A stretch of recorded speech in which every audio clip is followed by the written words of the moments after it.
তাহলে সেই হিসাবে যদি সরকারের জিনিস সবার হয়, জনগণের জিনিস সরকারের, সরকারের জিনিস আচ্ছা আমাদের। তাহলে আপনার কাছে একটা কোশ্চিন আছে, সেটা হলো এই পাবনা সদর হাসপাতাল আমাদের না?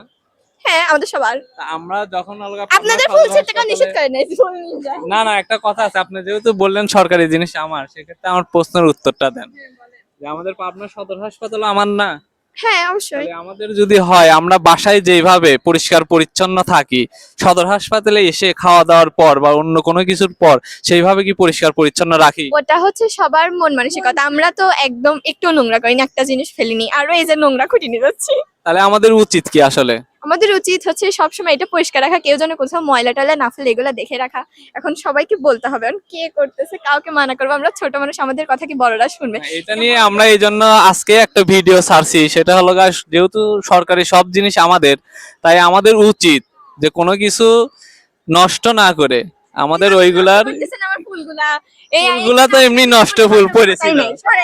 আমরা তুলছি আর আপনি বললেন যে এমনি নষ্ট। আচ্ছা তাহলে আমরা ওনার কাছ থেকে আপাতত জরিমানা নিচ্ছি না, যেহেতু আমাদের কাছে ডাইরেক্ট ফুল পাড়ার অভিযোগ নাই, মানে প্রুফ নাই, তো সেই জন্য নিতে পারতেছি না। কিন্তু আপনারা জেনে রাখবেন যে সদর হাসপাতালের যদি আপনারা এই যে এখানে যে ফুলগুলো দেখা যাচ্ছে, এই ফুলগুলা যদি আপনি পারেন, এক একজন 500 টাকা করে জরিমানা দেওয়া হবে একটা ফুলের জন্য। না এই যে এখানে আপনি তো মনে হয় দেখেন নাই, সিসি ক্যামেরা আওতাভুক্ত কিন্তু পুরা সদর হাসপাতাল। তা আপনি যদি যে কেউ পারে, তার আমরা যদি সাথে সাথে দেখি সিসি ক্যামেরাতে, এবং আমাদের কাছে ফোন আসলে আমরা তখন চলে আসি। তা আমাদের কাছে এরকম আসলো যে আপনারা ফুল পারতেছেন, তো এই জন্য সিসি ক্যামেরা। আমাদের পেজের নাম এখন পরিবর্তন মানব কল্যাণ সংস্থা।